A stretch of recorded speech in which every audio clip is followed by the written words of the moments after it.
Welcome back, everybody, for our second installation of the Deep Dixie Racing Report, fueled by a 5-star Hyundai 650 Russell Parkway in Warner Robins. We're really glad that you guys came back to join us. We appreciate all of the feedback, the comments, and everything that you guys shared with us. And, of course, you can see we're absolutely loaded tonight.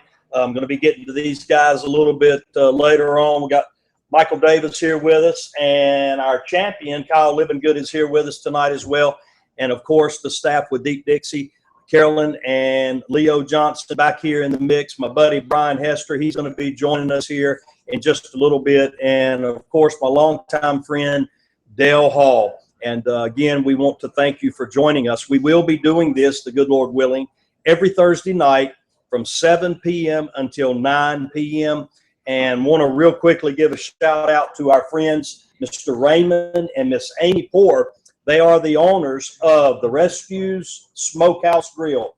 Guys, this is the real deal as far as restaurants go. I had an opportunity to eat some barbecue after the show was over last Thursday evening. Got here a little bit earlier this afternoon and was able to have some supper. I don't care what you pick on the menu. It is going to hit the spot. Exit 75 off Interstate 75. Right here in the big city of Omaha, Georgia. That is Rescues Smokehouse and Grill. All right, guys, as we talked about it last week, we are going to open up this show every single week, and we'll also close the show with a word of prayer. And so real quickly, those of you that have prayer requests, I know there are several in our racing family that are not doing good physically. We've had people that's been in accidents. We've got people battling with sickness and disease and that sort of thing. And we want you to know that it means a lot to us when you send your prayer request in. And I believe in the prayers around this table. And so we are going to give you an update on our friend Tony Bennett. And Kyle and Michael's going to be able to fill us in on a little bit of good news concerning our friend. But right now, without further ado, I'm going to ask wherever you're at tonight, if you will, just bow your heads as we go to the Lord in prayer. Father, we thank you once again for an opportunity to come out and to visit and to talk a little racing tonight. And Lord, before we do that, we want to lift those up that are in our racing family that are battling with physical challenges. There's people that have very, very serious illnesses and injuries that they're fighting tonight. And we just lift all of them up, the ones that we know about and the ones that we don't know. I just pray that you will touch them with your healing hand. We pray for our racing family all over this country and especially here in the Southeast. We ask that you let the Deep Dixie Racing Report, let it be an instrument and a tool that we can share you as you open the door and as you allow. We pray that you'll bless our program tonight. I pray that you'll bless everybody that's tuned in with us tonight. And we just give you all the praise and ask these things in the wonderful name of Jesus. Amen. At this time, we are going to honor America with the playing of our national anthem.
And God bless America. Once again, thank you for joining us here for the Deep Dixie Racing Report, fueled by 5-Star Hyundai.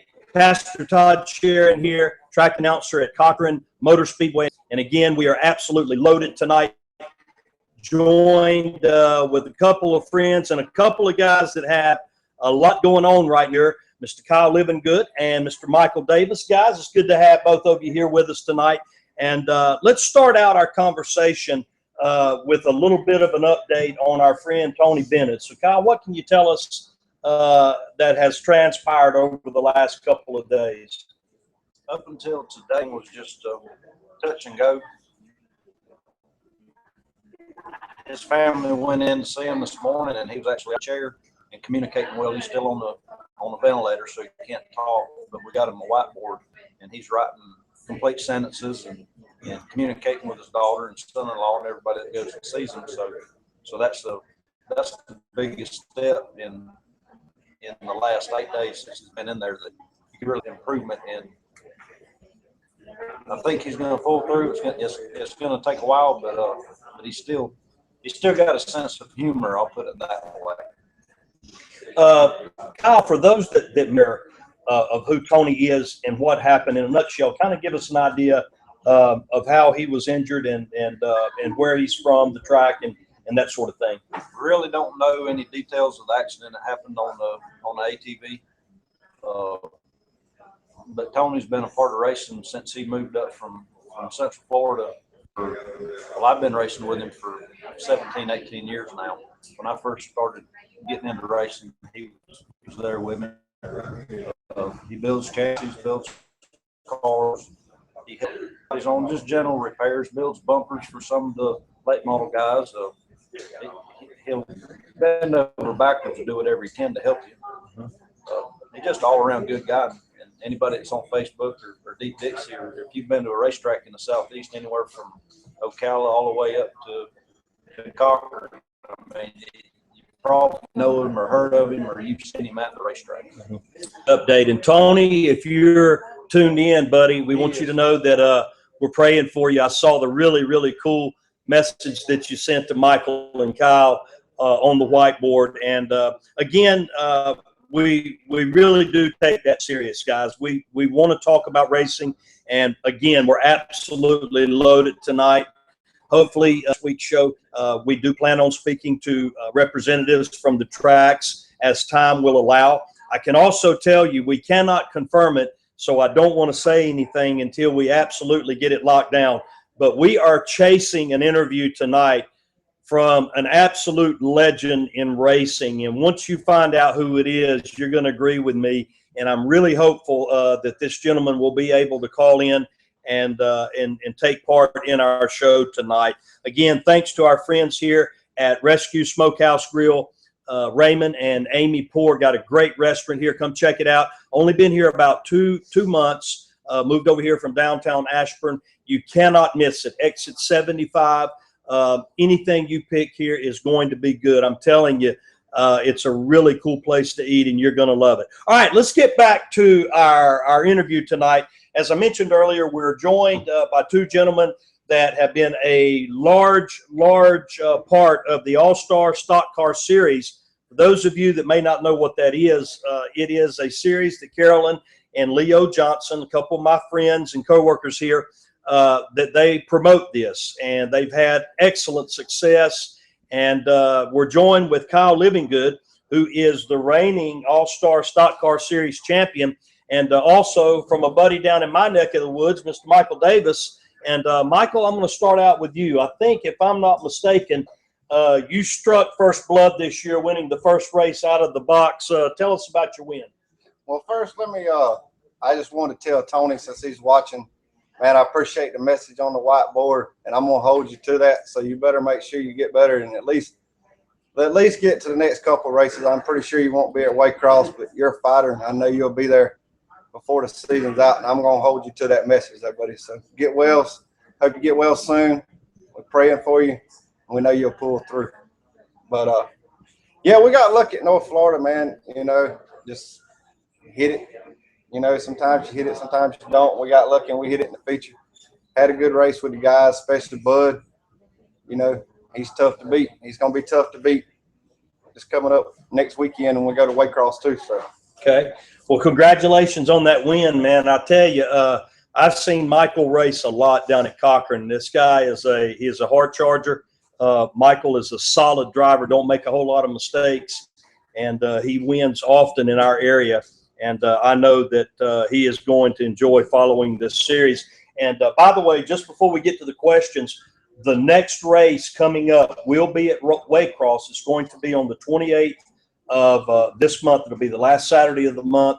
For those of you that would like to go and take in some of the action with the All-Star Stock Car Series, next opportunity is going to be at Waycross on the 28th of March. And guys, they are drawing a ton of cars, a very, very healthy field of pure stocks, hobbies, whatever they're called, at your local track. You'll want to go and check them out. Now, Kyle and Michael, these questions, we kind of just sat down and tried to figure out, you know, what we would ask and what the fans may want to know. And I want to thank Carolyn. She helped me out with some of the questions. And I don't know if we'll get to all of them, but I'm just going to open it up for discussion and just get you guys' thoughts on it. Kyle, we'll start with you. First of all, again, congrats on the championship, man. I know that was a big deal. This is a very, very tough series, and to come away with the championship, that is awesome. Let me just get the first question here. And by the way, race fans, if you'll send comments, I'm not saying we'll get to them tonight, but in our future interviews, we'll try to pose these questions. And again, this is for both of you guys. We'll start with you, Kyle. Give us your opinion on tire prepping. Ho. You just asked that question with a preacher here? Yeah. Now you can't lie, buddy. Remember, the preacher is sitting here.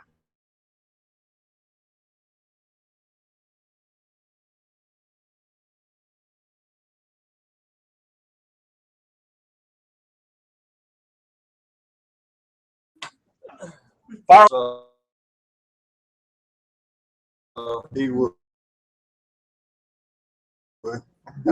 So why can't you? If they're not policing it, then what's the problem with it? Now, I think just because Kyle don't know how to use a shock and a spring and use a tire prep. let me ask you. By the way, I love it, man. You guys go at it all you want, dude. What is the general feeling at the tracks that y'all go to? Even though it may not be policed, is there a formal rule? Do drivers, as far as in the driver's circle, do they frown on that? Do they just kind of take it or leave it? Or how does that usually go? It's one of them cases where the competitors might use it as an excuse for getting outran, even though they may or may not be doing it themselves.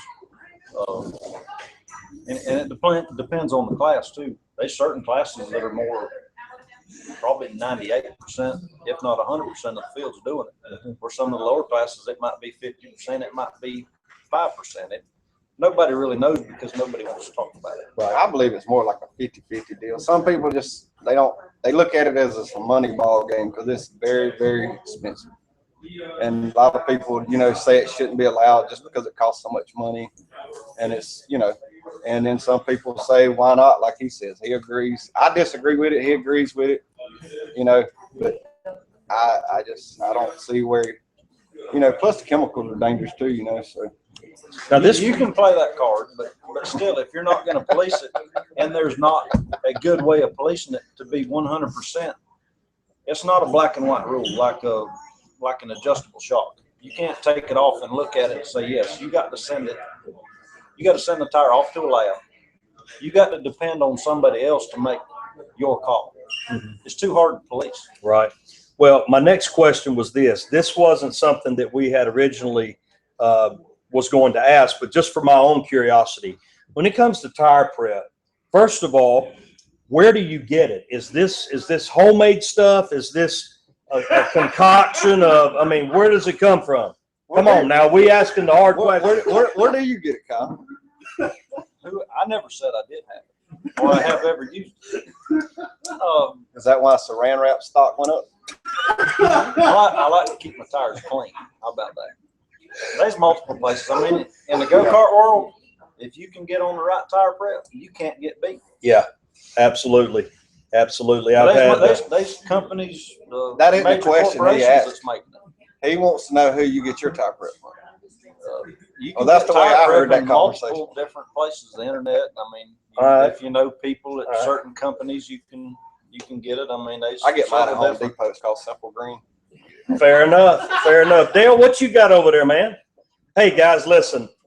We got to show you this real quick. Hold that thought. What is this? That's what do you call it? This is a barbecue stuffed baked potato. Guys, this thing is piping hot. That's why I'm holding it on the edges. And you can get it right here at Rescue Smokehouse Grill. Dale's fixing to throw down on this this potato here. It won't last And long. while it's still got a little smoke on it, Hey, will y'all text my wife, say that's on my diet? there you go. All right, let's get off that tire prep. All right, that'll lead me into the next question. Are you saying that literally or figuratively? No, look, it don't matter to me, man. Whatever works for you, do it. Pastor Todd ain't got no dog in this fight. But last weekend, we had an opportunity to speak with a guy that pretty much everybody knows here in Middle Georgia. He is at a historic track just down the road, Watermelon Capital Speedway. Of course, that's asphalt. And that brings me to the next question. What are you guys' opinion on taking the series to asphalt? Michael, why don't you start out with that one? I just think it's to be competitive with the guys that's going to be there. It's going to take the time and make the changes. It's going to take you 2 weeks to change your car over to be competitive to win. And I'm not going to not be competitive. I'm not going just to run and make a showing. You know, we're in the points. We're leading the points right now. Matter of fact, you know, we got 2 cars. We're top 2 in the points. And we're not going to go there without a chance to win. It's a lot of money, a lot of time invested in going and changing the car to come right back and have to change the car back the other way. Now, like I said on my Facebook post, if they want to mandate a rule, 49% left side weight, make us all 8 inches off the ground, and we can go out there and look like a bunch of monkeys and we can go race, but then ain't nobody got to change anything. So. All right. Kyle, what's your feelings? I don't have a problem with it. The cost of tires is going to be the biggest expense, I believe. The biggest thing you'd have to figure out how to keep and it's not good for the local guys, but keep the dedicated asphalt racers and their cars out. But not the drivers, but the cars. If you got a 100% built asphalt car, I don't see most of the dirt guys are going to struggle. Their cars are built around dirt. They have shocks for dirt. They're not running the sway bar deal. Mm-hmm. That's going to be the biggest problem. And inexperience. I mean, if you throw all the all-star guys in that's been running just the dirt stuff and let us have at it, it would be a good race. But I just feel like some of the local guys that run on it every week are going to kind of stink up the show. In a snapshot. Now, when I think of dirt track racing, Hoosier Racing Tire, that is Head and Shoulders. Occasionally at a big race, you'll see a American Racer. I don't think I've seen any McCreary's lately. But if you were to take your car, say, to a Saturday night show, whether it be, Five Flags or whatever, is that a Goodyear tire for short track racing, or is there another tire? For where? For asphalt, switching over. I really don't know. Guessing it's a Goodyear tire. Okay. Next question. If you could pick one thing over any other thing for your car to be successful, what would it be? Kind of a hard question. I know the answer. It's general, but handling. I will give up 75 horsepower for a car that'll go through the corner. Okay. I agree. That'd be your number one pick. I'd rather have a race car that handled and drove good better rather than have one with horsepower. Horsepower in this series, most of the tracks we go to get slick, so horsepower is really not a big advantage. I mean, I have it like the new motor we got. We ran 2 races with it, and I don't know the 2 racetracks we've been to that I've used 3/4 what I had yet. You know, I mean, just there's no way to use it. I'd rather have a car to handle. Right. If you can't get it to the track, not helping you a lot. If you guys could pick a track to add to the series this year that's not on the schedule, what would it be?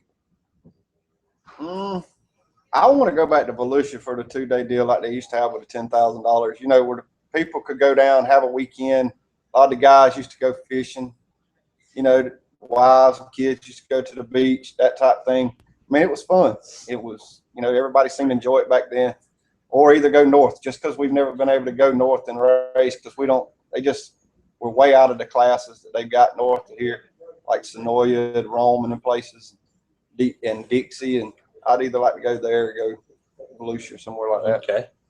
Kyle? I agree with him. Volusia, I would like to go to Ocala, and I would like to go to Strickland County. And both of them are within reason traveling wise. I know for Michael, him being farther north in Middle Georgia, it's a little bit farther ride, but the Waycross guys around that area, it's not quite that bad. This is a question that really does interest me. I've always kind of wondered how this works. Most of the guys that I know down in Cochran, and I mention a lot about Cochran because that's where I work. And by the way, That's a good town, man. yeah, Chris Martin going to be joining us a little bit later on. What is the pros and cons racing a car that you own versus racing a car that belongs to somebody else? Most of the guys that I know that drive for an owner, the owners pretty much just say, look, man, we're here to win. Do what you got to do. I have heard of occasion where a driver or an owner will say, look, you know, if you can keep it from getting tore up tonight, you know, we need to try to save it for next week or whatever. But both of you guys have raced long enough. What is the pros and cons driving your own car versus somebody else's car? Cost is a big part of it, but also when you're driving for somebody else, your car owner has an expectation of how you should perform, because 9 times out of 10 they put the majority, if not all, of the funds into the program. And if you're out there not making races or running 25th or 13th on a regular basis, there's a good probability that you may get the boot and somebody else will be sitting in what was once your seat. Yeah. So I mean, that's the biggest thing. Where it's if it's your car, you can skimp on tires and you can kind of pinch to get by, but it's more than likely going to affect your performance. I mean, you got a con. I mean, there's cons to everything. I mean, when you're driving for somebody else, you kind of got to go where they want to go, what they want to do. I mean, everybody knows I drive for Lance. Well, me and Lance, sometimes I want to go here, go there and race. And so, I mean, to him, it's the money, it's not there, or he just don't want to go, you know, or whatever. And I mean, I have to accept that. I mean, he puts my ride, you know, he pays the bills. So you go to, you know, that's kind of, I ain't gonna say it's a con, because anytime you're blessed enough that somebody does that for you, there's not really a con in it. But, you know, since you asked the question, are there any pros and cons? That really be the only, you know, you can kind of do more what you want to do. Right. Before we leave that question, do you take less chances if you're in somebody else's car, or does that figure into it? If you're down with 5 to go and you know you got a little something left and it's really going for it, does it really enter into your mind, you know, this isn't my car, we just spent, you know, $1,000 on parts or whatever? Do you back off a little bit? No, you ask Lance Floyd, I've cost him a minute $1. You know? So no, that's not going to happen. But you know, once you get in that car, do you still think of it as it's still your car, right? Yeah, you drive doing your job. You're going to do what you're going to do. Yeah. Everybody's got a different driving style. I points raced at Waycross Motor Speedway for so long that I tend to I'm not as aggressive as I should be at times. And at times it costs me, but at other times it causes me to finish maybe second, where maybe I had a winning car. Gotcha. But I still finished and I could put the car on the trailer. And I'm trying to learn how to do that. I have a hard time with points racing. I got you. You know, I got you. It's just, you know, I can settle for position, but it's just hard to points race. Yeah. It's a hard thing to do. Gotcha. Getting back to these tires, what do y'all think about the tire rule in the All-Star Stock Car Series this year? What is your feelings on that? Good, Michael. I'll let you start this one. Well, we already kind of had been on the H500 deal, you know, with the other series we've ran and around home, you know, the racetracks are already on the H500 deal. So we would have kind of liked to have seen it go that route just because, you know, it would have saved us a lot of money. And I think H500, it's a piece of crap tire. Don't get me wrong. It's not what open tires are, but it's not as bad as what people think it is. I mean, yeah, you got to change your driving style. You got to change your setups a little bit, but it's not as bad a tire. People should give it more of a chance than they do because it'll work. They say it won't save you money, this, that, and the other, but it does, and it makes it but, you know, some of the series, 2 of the series races I've won, and we've run good at. If we hadn't been on open tire rule, I probably wouldn't have won the race. You know, North Florida, for instance, everybody went medium tires. I went hard. Guess what? 15 laps percentage and theirs didn't. So, I mean, it's kind of like anything else. There's pros and cons to it, but either way, I think most people are going to pretty much run a couple of tires. They're not going to run all of them. I think that Leo probably made the best decision that he could make with the hand that he was dealt. Yeah, with the way the tracks were going, and racetracks don't like big change at once.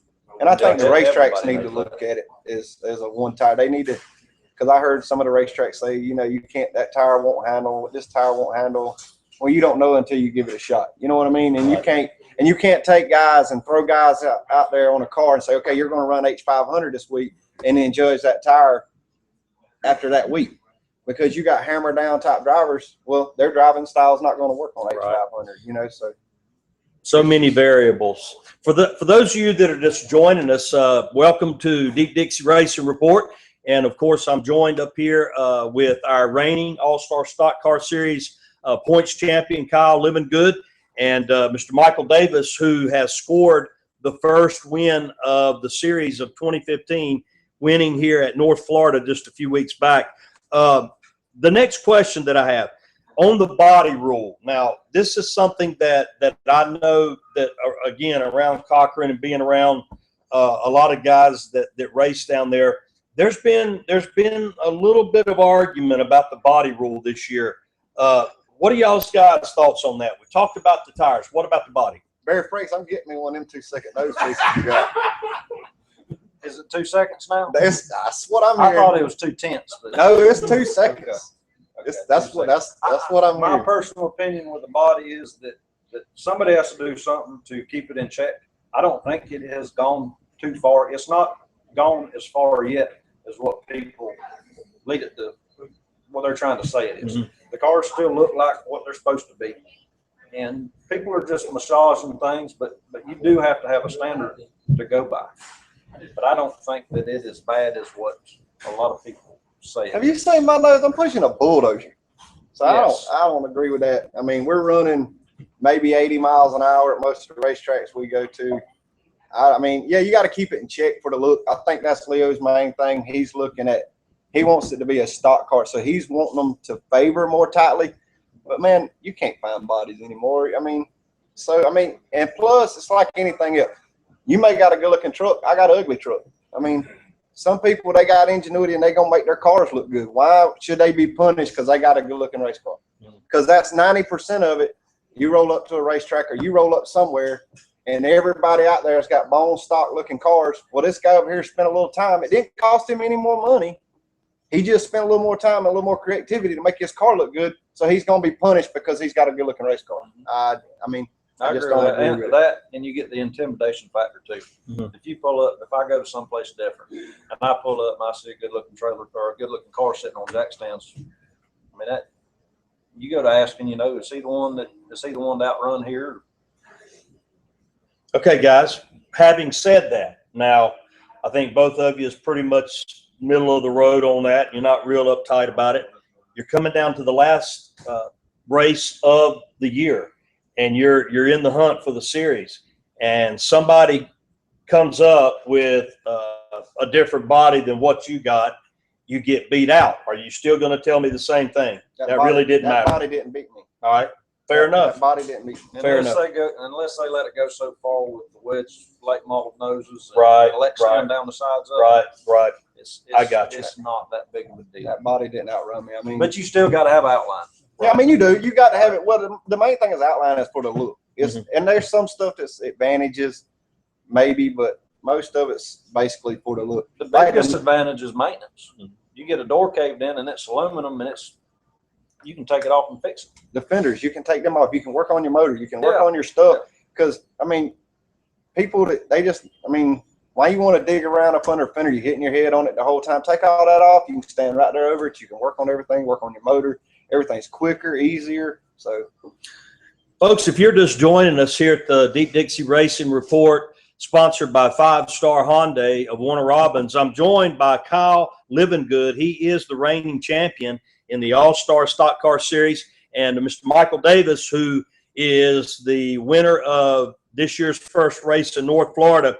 Guys, I've got one other question that I want to ask, but before we go there, I understand that you guys have something that you was wanting to share with us that involves some children, and if you can, just tell us about what it is you're talking about.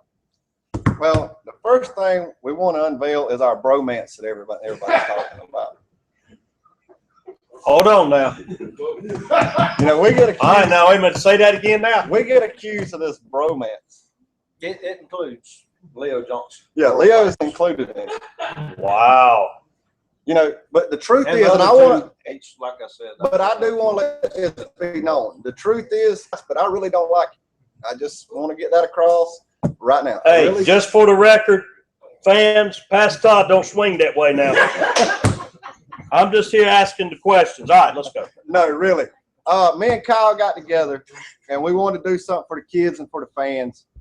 And after tonight, Leo and them's going to put a post up on Deep Dixie, and the post is going to be where a parent or the kid comments on the post, and all the with their name, and all the names that are commenting on this post are going to be put in a hat for a drawing. For we're going to pay the family that comes into the grandstands with their kids. We're going to put the rest of the bill to upgrade their grandstand tickets to a pit passes. And Leo and Carolyn's going to provide the kids with shirts. So we'd like for them to come down to the pits and walk around and get all the autographs from the drivers and meet the drivers and that type of stuff. And hopefully it's one of us that wins the race. But even if it's not, we'd like for them to come out on the front straightaway, you know, and when after the race is over and take pictures with the winner and get their picture taken. You know, being around racing, the kids love it. We think it'll be good for the kids. They look forward to it. But like I said, what they're gonna do is they're gonna post it on Deep Dixie, and then next week on this show, they're gonna put all the names in a hat, and they're gonna draw out the winner and let everybody know who the winner is. And this is gonna be for the race at Waycross. I feel like Kyle might skip me out on this deal, but I mean, you know, he is kind of cheap. He might make me pay the whole deal, but either way, he had a good heart about it. So it all It's the thought that counts. it right? is. It is. I agree. Yeah. I Very agree. good. So, guys, if you're watching tonight, maybe you have you know, a grandchild or somebody that you know that is going to be at that race in Waycross. Just go to deepdixieracing.com, and there'll be something there very user friendly that you'll be able to get your name in the hat. And Hold on, no. Where Any of my else? friends that think they're going to bring 10 kids to that racetrack, I know I got some friends out there that'll go pay for the grandstand that would have came to the pits. And they're going to pay. They're going to put their name up there for the grandstand. So I'm But just where saying else that. would you be that weekend? Yeah. I mean, it's the All-Star Stock Car Series. you got an opportunity to really get a good upgrade. And I can tell you, man, at Cochran, one of the things that I'm very, very happy about, I'll say it like that, is that we love the kids down there. And man, a kid getting to do that, that'll make a memory for life. And let me tell you guys, man, this has been a good time. Y'all have been very, very informative. You've been a lot of fun. You're not uptight. You've done a great job. But I got one more question before I let you get out of here tonight. Talking about the race at Waycross, obviously you've got some guys that they're better, more experienced at certain tracks than others. They've got more time in. Give us a pick who you think is going to take the win down there. Kyle, I'll start with you. Just one? Just one. Because there's so many. I'm going to have to go with my buddy Michael Davis. Hey, that's what I was thinking. he's hot right now. He just come off the last win. He's the only repeat winner in the series. He has been at Waycross, not with that car, but he has been at Waycross, so he's not. It's not that he's never been there before. And he tends to catch on pretty quick from a little bit that I've seen. So this is the kind of bromance thing. You see, Got it. Michael's going to be. He's going to be one of the ones that's so many though, really. But Michael's going to be tough. Yeah, Dale. Brother Todd, since we got these drivers in here, what do you think about taking some questions, getting people online to send in questions on Facebook, and we can ask them to these guys? That's awesome. You guys got a few more minutes you can hang in here we with got us? plenty of time. All I'm right. going to tell these guys to order my food. All right. Well, if you're just joining us, first of all, I want to welcome you to our second edition of Deep Dixie Racing Report, sponsored by 5-Star Hyundai. And, of course, I've got to give our folks here at Rescues Smokehouse Grill a little love, Mr. Raymond and Miss Amy Poor. These guys are award-winning barbecue chefs. Man, I'm telling you, good food down here. They're located exit 75, just off Interstate 75. Been here for about 2 months. And if you come on out, they're open till 10 o'clock tonight. I know that you're going to love what you get. And we appreciate them hosting us. And so I'm going to get back with Michael Davis, and I'm going to get his pick. But those of you that may have a question for Kyle or Michael, of course, Kyle, the reigning champion. And then we've also got Michael Davis, who, as Kyle said, the only repeat winner. He has scored a win this year, the first win out of the box down in North Florida. And Michael, Kyle's saying that he's giving you a good shot at taking the win. Who's your pick to win at Waycross? I was going to pick him. Okay. You know, you got to stick with your bro. Fair enough. All right, now you took the win at North Florida. Kyle, where did you come out down there? Not too good. 13th, I think, Okay. is where I finished. All right. Yes. I do have a question for them. I want to know which driver, anybody out there that you race against, do you respect the most? Also, who do you fear the most, and who do you dislike the most? Wow. Any answers for that? That is a loaded question. Out of all the drivers that y'all raced with, if you didn't hear Dale's question, who do you like the most? Who do you fear the most? And what was the other part? Who do you respect? And who you respect the most? Can we come back to that one? Yeah, can we answer that one after we think about it? Wow. I struck you guys. I didn't mean to do that. Well, They got to race with these people next week, Dale. Listen, there's so many that you respect. I mean, I respect a lot of, anybody that's clean and you can race with hard side by side. That's the kind of racer I respect. I don't respect the biggest one I dislike. My biggest pet peeve is a blocker. I mean, that makes, and I'll tell anybody asks me, you got one time to block me. And the second time I'm going to move you. So, I mean, that's just my biggest thing. You ain't got to give me no more than what I've already taken, but don't try to get back what I already done got. That's just my biggest dislike. Don't drive across my nose. let me narrow something down then. As you've grown into racing, you obviously early on, there were some drivers out there you respected growing up and all. Who were those drivers? Well, I started out at Cochran, man, and I started out against Flywheel, Reggie Jones, Carl Willard, Troy. I mean, there was so many of them older guys. I respected all of them guys. You know what I mean? And and that's what, that's kind of the reason I jumped the class when I started. I wanted to learn. That's what I always said. I said, I want to go follow them and let them teach me. And you learn a lot of things from them guys. You wondered how they could do this or how they could do that without, the cutting tires and how they could rub and how, and then over time you finally learn, well, that's how they did this and that's how they done that, But you learn a lot of stuff from them older guys. Kyle, what about you, buddy? I remember watching the Carter brothers race at Waycross. I come from kind of a different He's going to go background back to the racing. 70s now, Pritchard. He's kind of old. He's not really that young. We raced. I started racing on old base, which is night and day compared to what Michael started on, and it was a different clan of Cecil Eunice, Mark and Mike Carter, Jody Rogers. There was a lot of them that I remember, 15, 20 years ago watching race that some of them still race. We still race against Cecil. I mean, he's still. Bringing up Mr. Cecil, this guy is still incredibly competitive. He's come to Cochran when we've had a big weekend, and I know that he'll bring a crate car.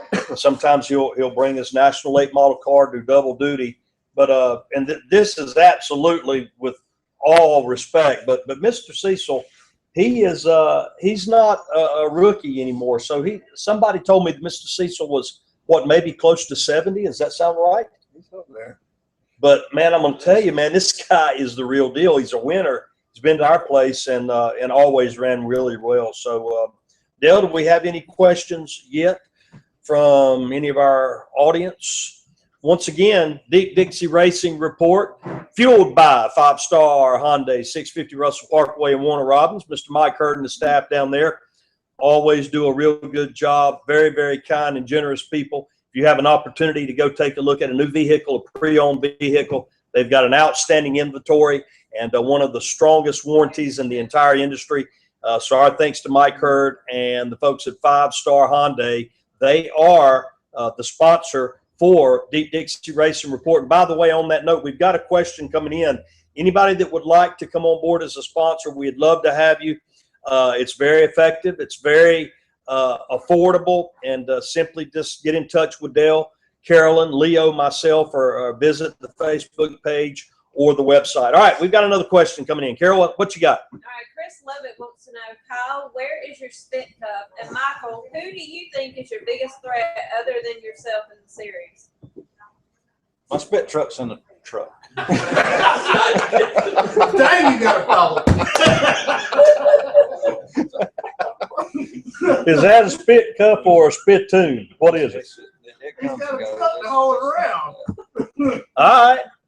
Hey, man, the guy's honest. All right, Michael. Man, they ain't one. That's you can't. You got Bud, Chancey, Kyle, Jason, Bradley, Brian, and Brian. I mean, names are slipping my mind, but man, there's 15 that can win the race, 15 to 20 easily. Yeah. That you got to beat every single race. That's the reason it's such a prestige thing to win one of these races. I mean, you got to outrun some good, stout cars every time you outrun them, and then you've done something when you outrun them. You know, they all give me a heck about my head swelling. Well, it should be swelling. I mean, you just outrun, a good crowd. If you don't, you might as well have quit. Gotcha. If you're just joining us, I am joined by our reigning champion for the All-Star Stock Car Series, Mr. Kyle Livingood, and this year's first winner, Michael Davis. And if you just joined us, then you may not know, earlier they made mention of a program. I guess it's more of a contest that they're doing to try to reach out to some of our younger race fans. If you'll go to deepdixieracing.com, we're going to have an opportunity for you to register. And what they're going to be doing, Kyle and Michael we're going to draw a child's name out of the hat. And that'll be next week at our show here at Deep Dixie Racing Report. And then coming up on the 28th of this month, be the last Saturday of March, the next race in the All-Star Stock Car Series is going to be at Waycross. And if your name is drawn here next Thursday evening, by the way, we're on the air from 7 till 9. Then we're gonna give you an opportunity to go to Waycross. They're going to upgrade your ticket. And all the details will be on there. But a special thank you to Mike and Kyle for doing that. These guys are very heavy hitters in this All-Star Stock Car Series. And by the way, let me just say this. We mentioned my good friends, Dale Hall. I've known Dale for a long time. I've known Carolyn and Leo for not quite as long as I've known Dale. But I've ran into these people all over, man. You're talking about doing a real good job.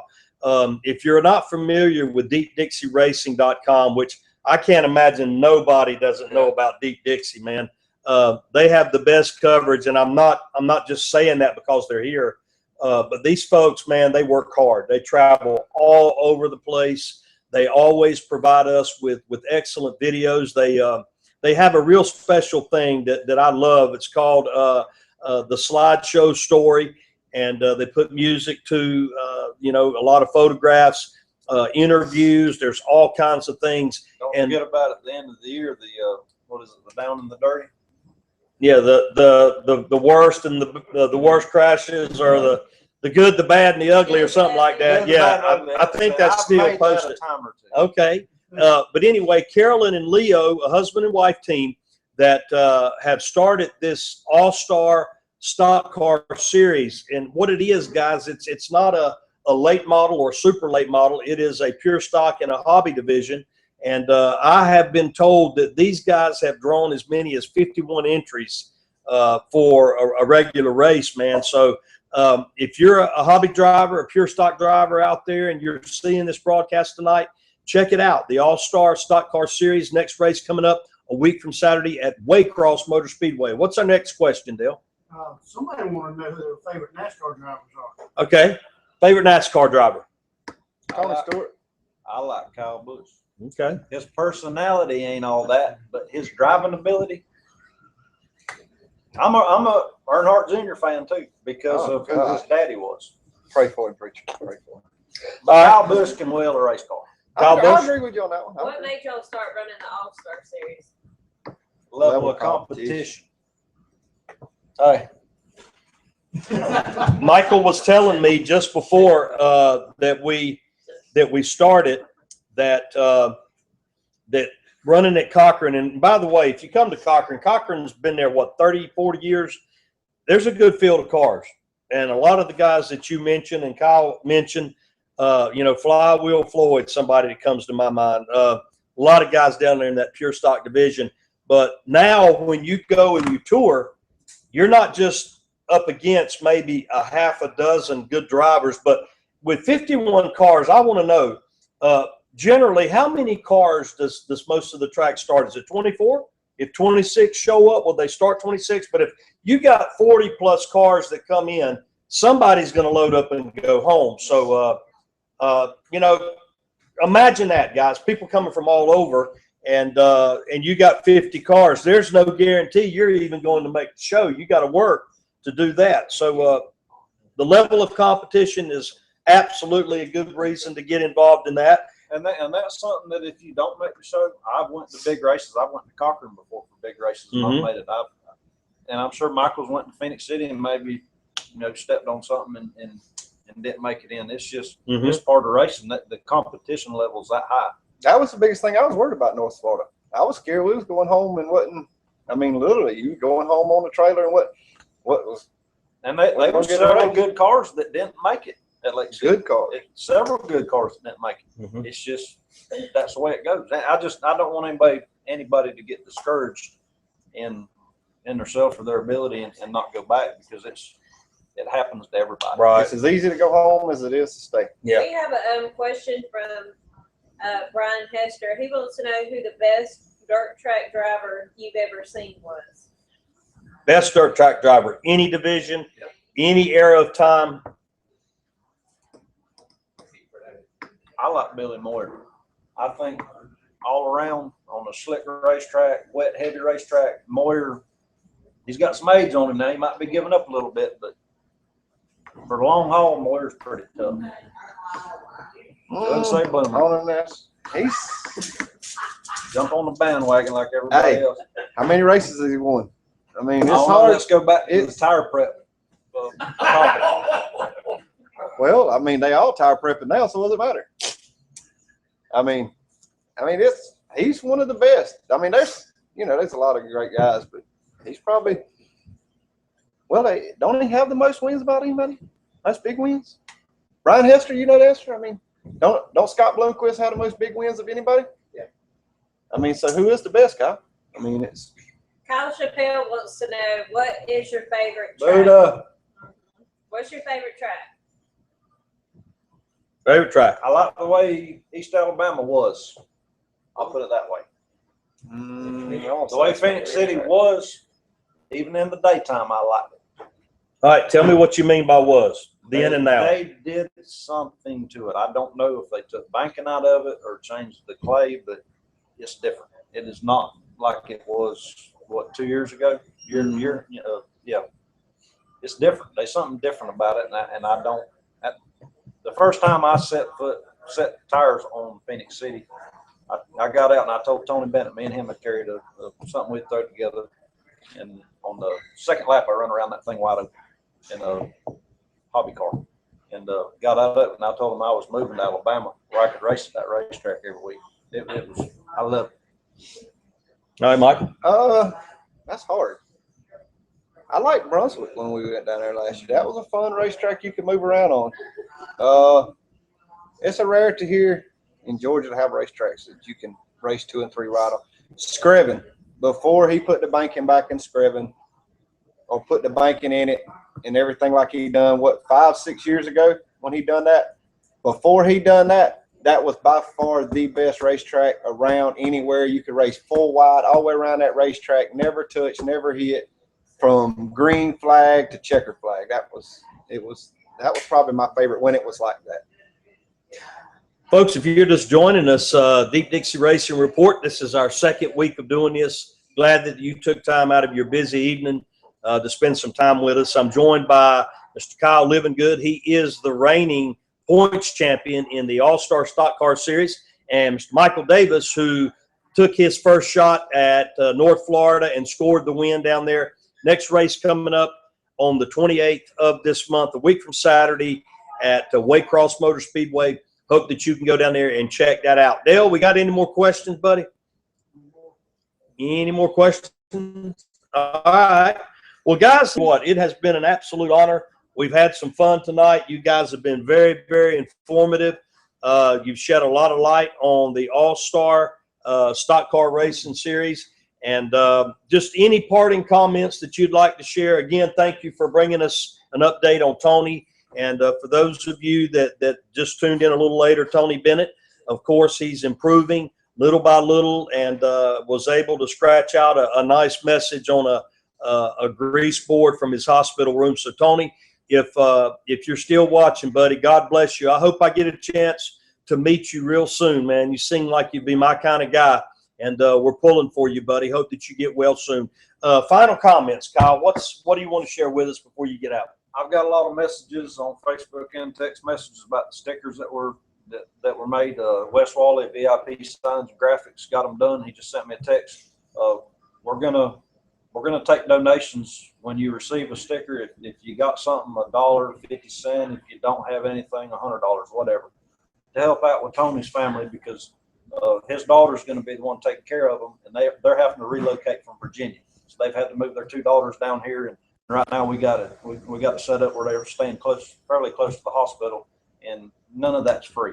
I mean, it's all, the expenses are going to continue to pile up. So if you can do anything to just help his family out, or give them one less thing to worry about. Mm-hmm. I know the racing family's huge, and everybody asks, what can we do? Right now, your prayers mean a lot, and whatever you can do financially wise to help the family would be muchly appreciated. Very good, very good. Michael. On his note, just again, Tony, hope you get well soon, bud. Missing you at the racetrack. Hopefully you'll get where you can talk. You know, I'll shoot you a text message, call you a liar, do something, you know. But really, I hope you get to feeling better soon. And I just want to thank, some of the people, who helped me race. If it wasn't for them, I wouldn't be able to race. Rim Rider Race Car, Extreme Racing Engines, Cabell Furniture, Justin Tyner, and them for giving me a ride and their ride. I picked up some new sponsors here lately. Cuss and Cuties, go up and see the ladies up in Cochran, get your hair did. Chastity Braden Photography, she come on board to help me out a little bit, so check her out on Facebook, get your family pictures and all. She does a great job. And like I said, Tony, hope you get well soon, bud. We're really gonna miss you. And I know your buddy Kyle, he ain't gonna, well, he really can't drive that well, and he don't know nothing about setup. So I don't know if y'all gonna be on like speed dial together at Waycross. I really don't know how he's gonna get through that. So really, he's gonna miss you, need you there. So keep fighting, bud. All right, man. I tell you what, I really appreciate it. This has really been our first live in-house interview, and you guys did a great job, man. Michael, best of luck to you, man. Thanks a lot. Kyle, congratulations on your championship. Ladies and gentlemen, Mr. Kyle Livingood, the reigning All-Star Stock Car Series points champion. Michael Davis, First winner this year down in North Florida. Appreciate you guys coming in. We're going to change gears here in just a moment. My good buddy Brian Hester is with us, and Brian is going to be doing a little bit of field work for the Deep Dixie Racing website. And I've known Brian. He's down again near where we live in Cochran, and we've got a lot of things that are coming up. A lot of the tracks have just started. Matter of fact, last Thursday night, rather, on our first show, we ended up talking to about, I think, half a dozen track owners, and most everything was either kicking off last weekend or they're going to get going this weekend. And coming up in just a few minutes, we're going to be talking to Mr. Chris Martin. He and his wife, Joni, purchased Cochran Motor Speedway year before last, and the improvements, the renovations have been astounding. All I can tell you is if you haven't been to Cochran in a while, you need to go check it out. If for no other reason, just to see how incredibly improved it is from what it used to be. Also, we're still chasing a legend of racing, not just dirt track racing, asphalt racing as well. And, I'm trying not to give that away. Dale and I were talking about that earlier in the week. We're trying to track him down, and hopefully we'll be able to get him at least by phone and be able to share a little bit with him. But right now, I'm going to invite my buddy, Mr. Brian Hester, to come up and join me. And Kyle and Michael, God bless you. Best of luck to you. We hope that you have a great year, man, and we'll be following you on that All-Star Stock Car Racing Series. Again, Pastor Todd Sharon here, second week for our Deep Dixie Racing Report, sponsored by 5-Star Hyundai, 650 Russell Parkway in Warner Robins, Georgia. Mr. Mike Hurt have stepped up to help us out. And, guys, this is the very beginning of the Deep Dixie Racing Report. And I know that there's a lot of you out there that have tuned in. You probably didn't even know about it last week, but I was told that about 3,000 people viewed the video, and Dale edited it to kind of make it a little better for each individual territory, so that if you were, say, in the North Florida area, the Ocala area, you would be able to go straight to that interview. And we hope that you'll come back and be with us every Thursday night from 7 till 9. Yes, guys, did you have something?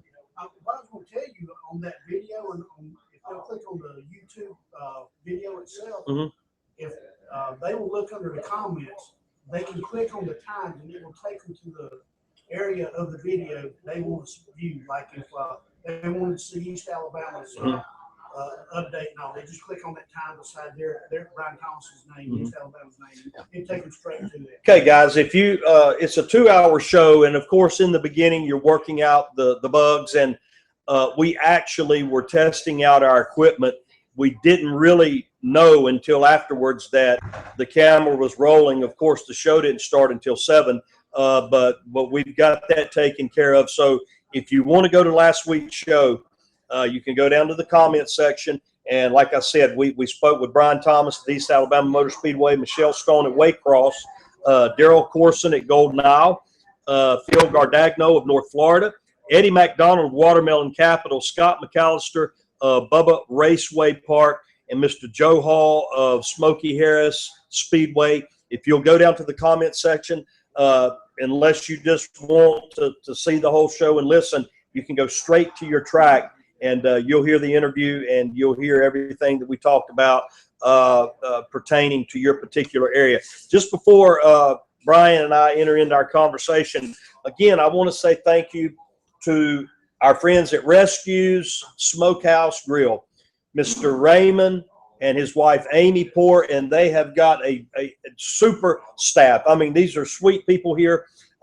We don't have the capability yet, but if we could pan the camera out that way, there's a dining room over here, and people are stepping into the dining room. Look like Dale is going to give us a little shot over there. And it doesn't matter what you pick off of this menu. I ate last Thursday evening after the show was over. By the way, they're open until 10 o'clock, so you still got 2 hours if you'd like to come out. Exit 75 on Interstate 75. They've been here by the interstate for about 2 months. award-winning barbecue cookers, man. And they're the real deal. If you like barbecue, they've got burgers, they've got pizza, they've got things to snack on, they've got specialty items. If you want a steak, they've got that with all the fixings. Come on out to Rescues Smokehouse Grill, exit 75, right here in Inahaw, Georgia. All right, Brian, real quick. I know that last week you joined us, and we talked a little bit about your role with Deep Dixie, but just refresh our memories, and for those that weren't joining us last weekend, tell us what you're going to be doing. Okay, for time, we're going to try to venture out a little bit, try to go north, like I said before. Some of the tracks that's above the Macon area, I think kind of their line has been Cochran and below right now, southeast, southwest Georgia, North Florida. So what we're going to do, I was already going to a good bit of races. I have a lot of friends in the area, so we're going to get some Sonoya special shows, which is right outside of Griffin, Georgia. Dixie Speedway, everybody's familiar with that. From the Swims family, their 46th consecutive season. Wow. I didn't know that till the other day. It started out as a paved track. But Cleveland, Tennessee, some Boyd's, which is right below Chattanooga, and North Georgia. Might even take in some tracks around East Georgia, Toccoa, Hartwell, Livonia, do some stuff like that, you know. And even, you know, I don't want to leave out anybody, you know, Oglethorpe will have some big shows from time to time, Scriven, places like that, Swainsboro. Swainsboro's having a $2,000 crate show tomorrow night. So, you know, just going to bounce around, just get the highlights what we can. Yeah, and that is such a big deal because if you go to deepdixieracing.com, honestly, if you didn't know the people that run this website, you would think that they've got a big staff, man. I mean, really, you would think there's a headquarters, there's, you know, a field staff that covers different regions, but incredibly enough, all of the footage, whether it is, you know, videos, interviews, whatever's going on, this has been done pretty much by 3 people. And how they spread themselves out that good and as effectively as they do it, I don't know, but they do a good job. And so now, Brian, you're going to be adding a little extra to the coverage. And I understand I wasn't at the practice last weekend, but we had our opening final test and tune down at Cochran Motor Speedway, and you were there. Give us a snapshot of what was going on there. They had a good field of cars, especially in the Bomber Pure Stock, which, like we've talked before, Pure Stock is Cochran's big track, you know, class, and it's the one that, you know, if you get in there and run every week, it's almost like an all-star series, and you got 10 or 12 guys and win about every Saturday night. And they have done some changes to the track. I don't think it's a whole lot. They've moved the back straightaway wall out a little bit, took up some of that real wide space. I think some of the guys told me they've changed maybe a little bit of the transitions in and off the turns. Right. Time-wise, we got Tyler Mims at about a 1470, 1480 in late model, which is, you know, pretty good, you know, considering it was a real green track. Didn't have a lot of late models, but they're geared up. You know, they're getting a brand new concession stand up on the high side over there next to the big building. Right. Has been long been needed for forever, and I think there's going to be some concessions in that too. But everybody seemed to be well pleased. You know, track was in good shape. Yeah, it was really smooth. Yeah. By the way, for those of you in Middle Georgia that want to come out and check us out, CochranSpeedway.com is the website. We've also got a Facebook page there that you can use, and we will kick off our 2015 season this coming Saturday, the 21st of March. Brian, also, as far as following along with the All-Star Stock Car Series, which, you know, is showcasing our pure stock and hobbies. And again, you know, a big shout out to Carolyn and Leo. With all of the participation that we have, we talked about it last week, and everybody pretty much knows this. It really doesn't matter what the economy is. It doesn't matter if there's a big race the week before, the race after, or the week after. That pure stock class is going to show up. And these guys were talking a little bit about the tires. They were talking about bodies and things like that. Give us your take on that as a technical person. Well, I'm kind of like them, you know. A lot of the areas have taken on the H500 tire.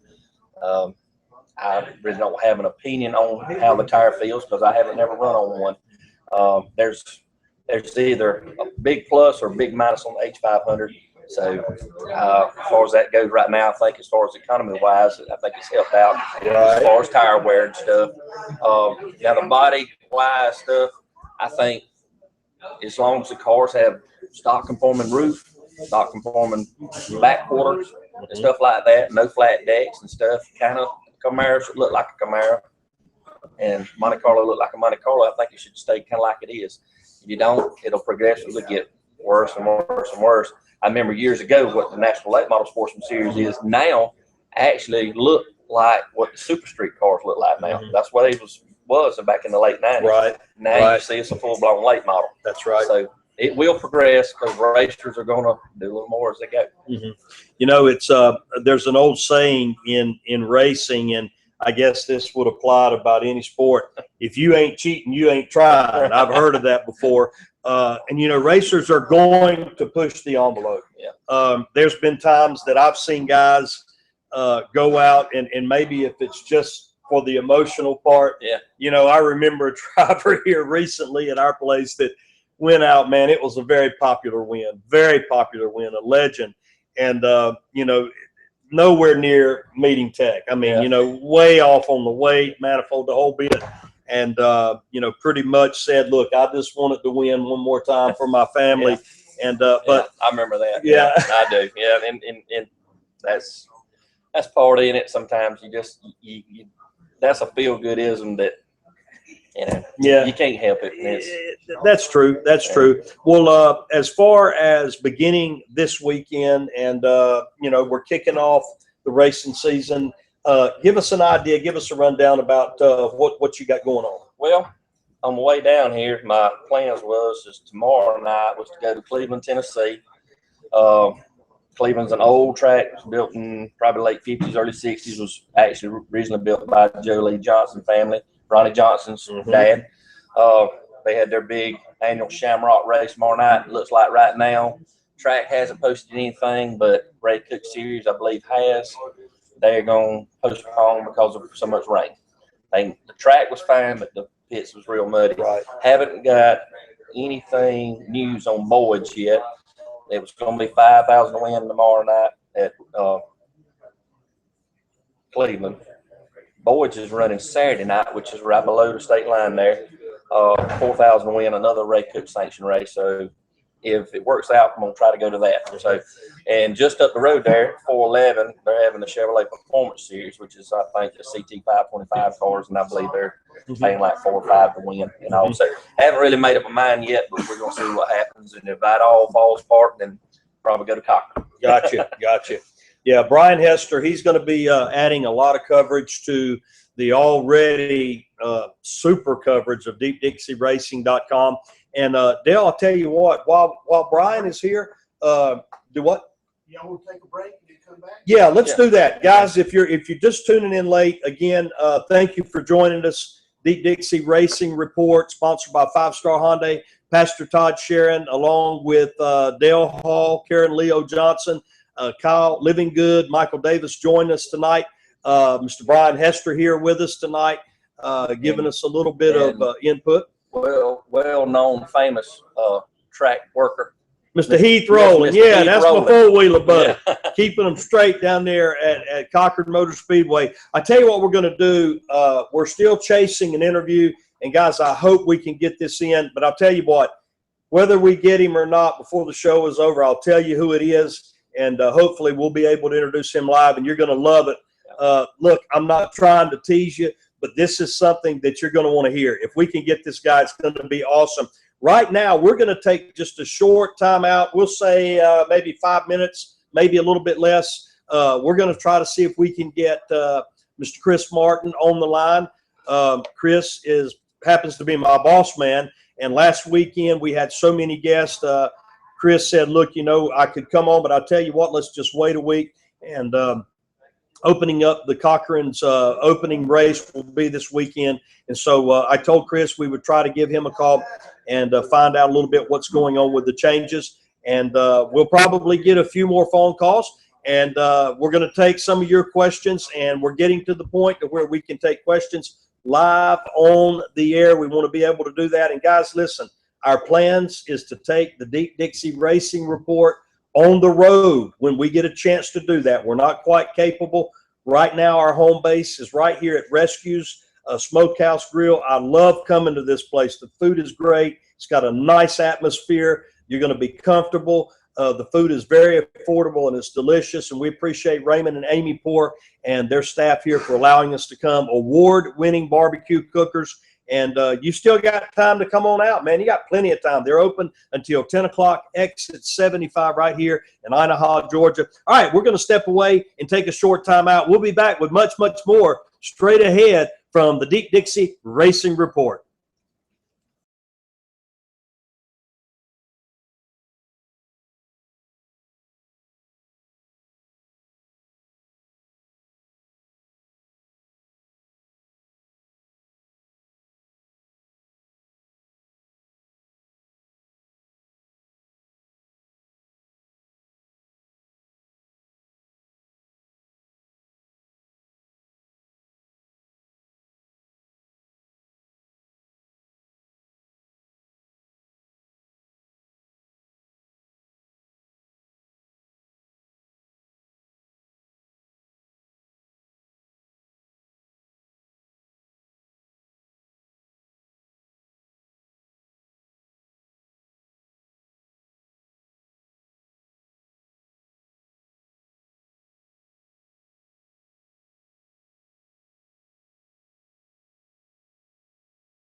All right, welcome back, everybody, to our second edition of the Deep Dixie Racing Report, powered by 5-Star Hyundai 650 Russell Parkway in Warner Robins, Georgia. We're glad that you took some time out of your busy evening to join us. We've had a good time, man. First hour went by fast.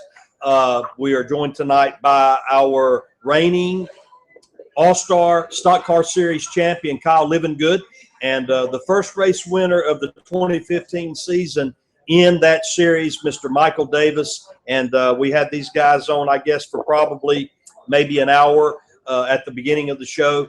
And we've also got a few folks we're trying to track down. Again, we're chasing an interview that I know you're going to love.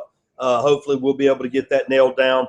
And in just a few moments, for our friends over in the Phoenix City, Alabama area, we're going to be calling my good friend, Mr. Brian Thomas at East Alabama Motor Speedway. Brian, if you're tuned in, thank you, buddy. What a consummate professional, excellent announcer. And they've got a lot going on over there at Phoenix City, Alabama, East Alabama Motor Speedway. And again, my good buddy, Brian Hester, that adds a whole lot of technical information to this show.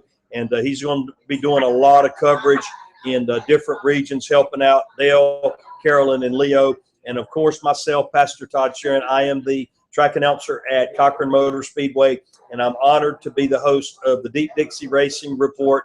And still early on in this show, we're working out the bugs, but we're glad that you joined us. We'll be on the air, the Lord willing, every Thursday evening from 7 until 9 o'clock, and we'll do our best to bring you the best programs, interviews, drivers, track owners, as best we can. And we've got some plans that we hope are going to come into fruition very, very soon. So keep tuned in. DeepDixieRacing.com. Check in on Thursday evening, and it'll put you into the live show. All right, I'm joined right now by not only a good friend, but also he happens to be my boss man. He is the owner and the promoter of Cochran Motor Speedway. He and his wife, Joni, took the reins here year before last, and it has been astounding the improvements and the upgrades that have been made to such a historic track in Middle Georgia. It really is unbelievable. And we are joined right now by Mr. Chris Martin. Chris, how you doing, buddy? Doing great.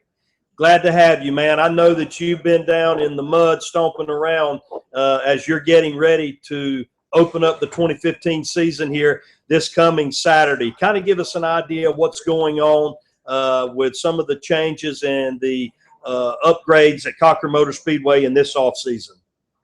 Well, this year we've added a new concession stand and bathroom to our top pit area. Got that up and hopefully have it going this weekend when we open up. Today we just got finished installing our new transponder system. So that's going to be a first for us this year, and a new addition. I hope to make our racing program a whole lot better and efficient.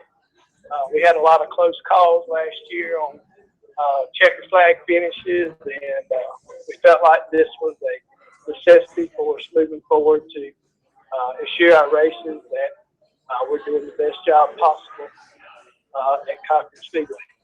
Yeah, and for those of you that may not be aware what Chris is talking about, Cochran used to have one pit area. It was down in the infield, and after some things happened over the last 5, 6, 7 years, we've got a top pit area as well as the infield pit area. And the folks that were pitting up top, they were having to walk to the main grandstand or go down into the infield to buy food, get something to drink or whatever. And the concession stand that Chris mentioned is a brand new building that has been put up top. So now whether you pit in the infield or up top, you're going to have food and facilities very, very close by. And I can tell you, man, it's unbelievable the changes that have been made. And Chris, I know that you were a racer for a long time, not only a racer, but a winning driver. And Brian, you know, Chris was mainly a bomber driver, yep. But there was occasions that Chris would move up to the pure stock. Yep. And I do remember Chris winning a big race down there, and he wouldn't want me to tell you this, but he took the winnings that he made that night, and it was a chunk of money and he gave it to the Cancer Research Foundation. And Chris, my question is this: what is it like going from being a driver to a track owner? On Saturday night, you don't suit up and get behind the wheel. You actually put on the work shirt and you circulate around the property. Was that tough getting used to? It was. It's a totally different hat, but it's been fun. Our first year, we enjoy it. My wife, she loves it. The kids love it. So it's just part of who we are and what we do. And one of the, a lot of times I get asked the question, well, why did you want to, buy a racetrack? And I felt like that we needed a place in Little Georgia that was a nice facility that we could give people a good family, clean place to come to and offer some great racing. We have the potential to be one of the best tracks in the Georgia area. Our race surface is great. It's fast. People love racing there, and the facility just needs improvement to move forward. So that was, my whole intention was to give racers and fans a great place to come to Cochran Speedway. Yeah. For those of you that are just tuning in, first of all, thank you for joining us. We are on the line right now with track owner and promoter of Cochran Motor Speedway, Mr. Chris Martin. And Chris, I know that in basically as long as I can remember, Cochran Motor Speedway has ran 5 classes. Of course, it is the National Late Model. We have a Sportsman class. We have a Super Street class, what we call Pure Stock, a lot of tracks call Hobby. And then we've got our Bomber division. Now, we have hosted the Legends cars from Atlanta Motor Speedway, and occasionally we'll have a crate race. And I've even seen a few sprint cars there a time or two over the years. But this year, in particular, we're going to be adding a brand new class for our beginner drivers. And this is going to be for those, I think, ages 12 through 16. These are people that are true rookies that have never raced. If they've got any racing experience at all, it's very minimal. And Chris, I know that this is something that you wanted to start, and I know there was a big demand for it. Tell us a little bit about how that come about and exactly what that class is going to be known as and what it's going to be like. Well, we're going to call it our Junior Enduro class. Basically, it will be a replica of our Bomber division. We're just going to try to slow the cars down just a little bit. Of course, I was getting a lot of pressure from, my son. He's ready to start racing Parker, and had some other people that was, interested in it and was possibly looking at going to go-kart racing and stuff. So, I bounced the idea off several people, and we've had a tremendous response out of parents, and the kids that's wanting to get involved in this class. We're looking to bring it on probably late April, 1st of May before we get those guys in the driver's seat, buckled in, and get them going. But we're excited about it. I think it's going to be a great class, and get these guys ready to move up and race on up in other divisions, and this will give them a chance to get the feel of it, get the experience of it, without having to get out there with people that's been racing, for several years. Yeah. That sounds good, man. I'm very excited about that, and I think we're going to have a good response. And, Chris, there's one thing that I want to say here, and we appreciate you taking time to join us, and we also appreciate those of you that are tuning in right now. Changing gears right now from the racing aspect, last year was the first year that I had actually worked for you, and I have worked for pretty much every one of them, Brian, at Cochran over the years. And I can tell you, man, I am not a suck-up. Pastor Todd ain't like that, but I have never seen a more generous person than Chris Martin. And one of the things that we wanted to do in the beginning was we wanted to reach out into our community. And I don't have an exact number, but I think that it is somewhere in the range of about 20 $21,000 that Cochran Motor Speedway, along with the sponsors, the drivers, our fans making donations into buckets, buying T-shirts, hats, or whatever. We helped a lot of charities last year, just some of them that you may know about. Of course, I am a pastor, and I'm also a hospice chaplain. I minister to the terminally ill people up in Middle Georgia. And we did a fundraiser for the Hospice Foundation. We did one for the Susan G. Coleman Foundation. Most everybody knows about that, pink ribbons. We did one for the Shriners, the homeless shelter out of Middle Georgia. There was another charity up there in Warner Robins in the Macon area called Jay's Hope, childhood cancer. And we also did something for our military. And Chris, I want to personally say in front of everybody, I really appreciate you doing that. And again, this is not something that he asked for, and he'll probably correct me after the show, but there was times that we took up money for these foundations, and it was a good love offering. It was a good donation, and Chris felt like that it wasn't quite what we wanted it to be.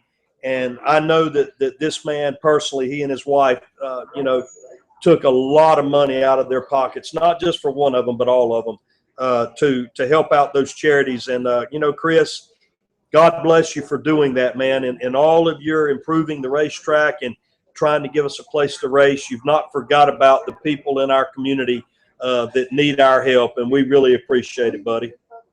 Well, we certainly, it's been an honor and a joy of helping those people and, giving back to our community. And, we're set this year to endorse those charities again.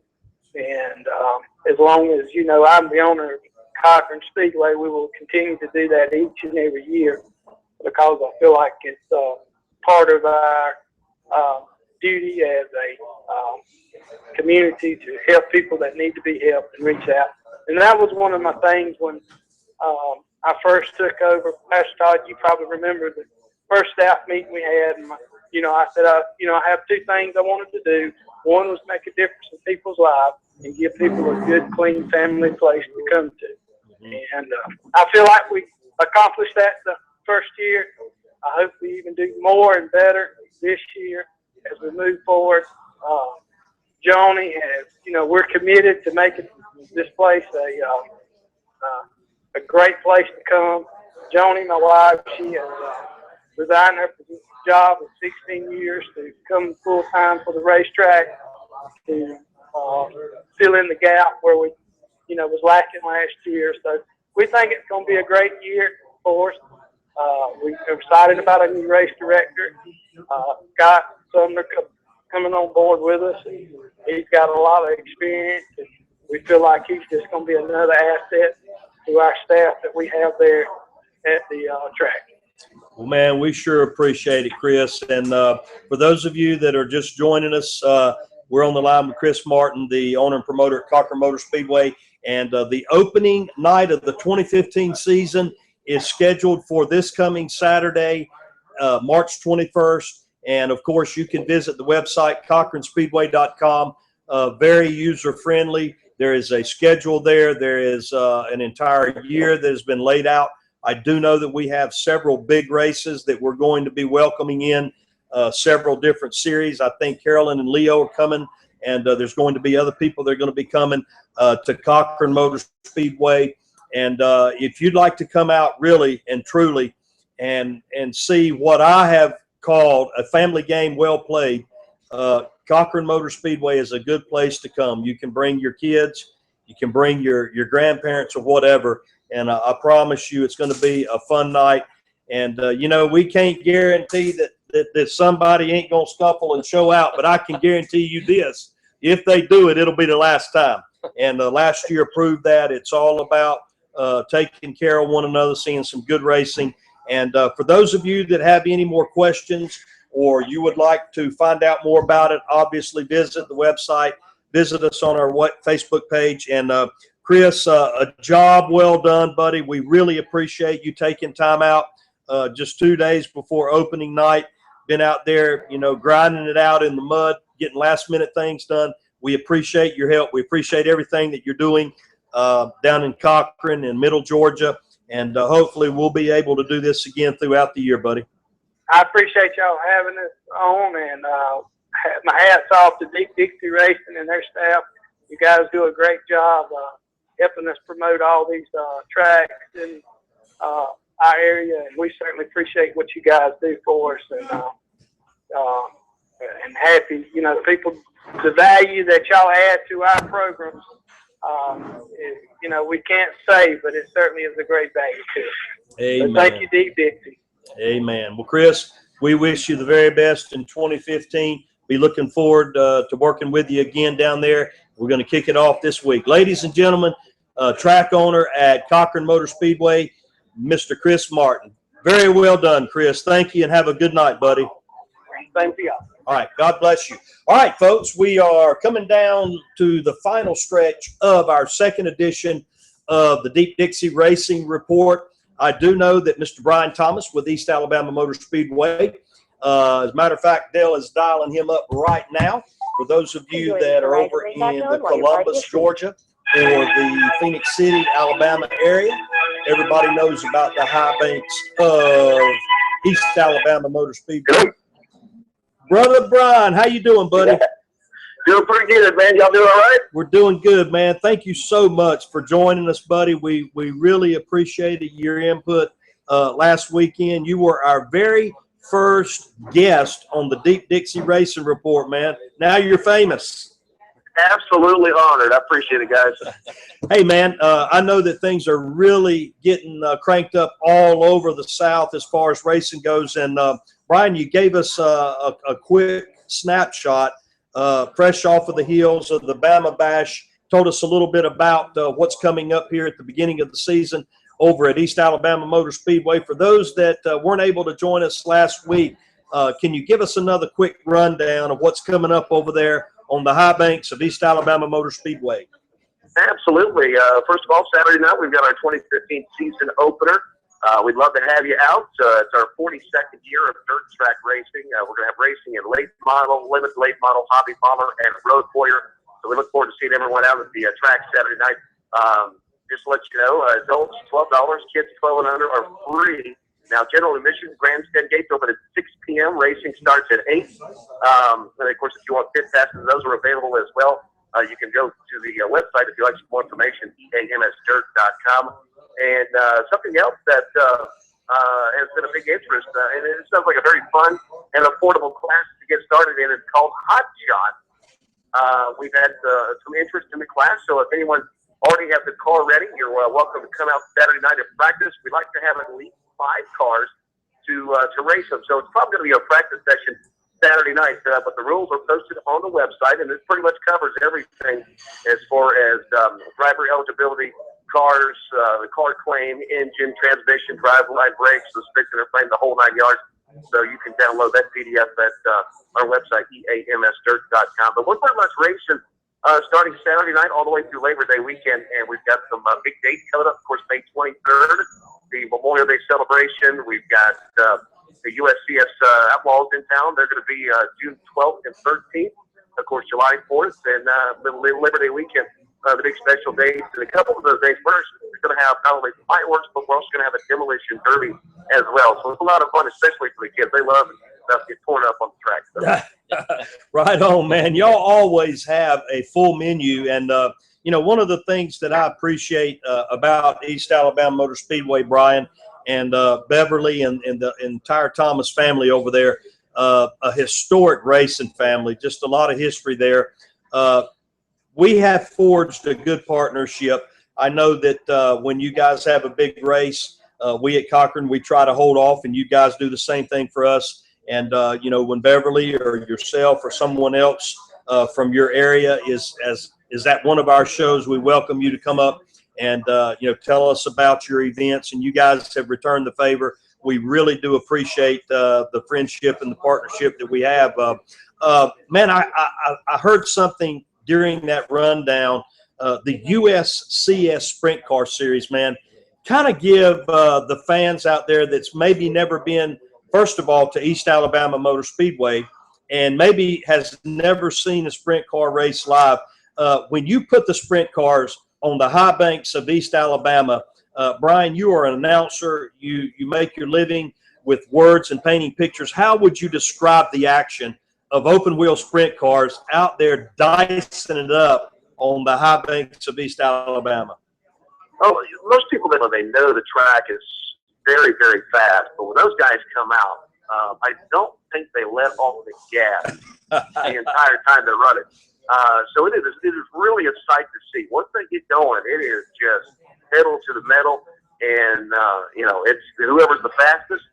Good luck. I mean, that's pretty much how they run. And those guys are phenomenal to watch. I've actually had a chance to drive in one of those. We were doing a promotion with the local radio station, and I'm no race car driver by any means, but that was some extreme power in a very small vehicle.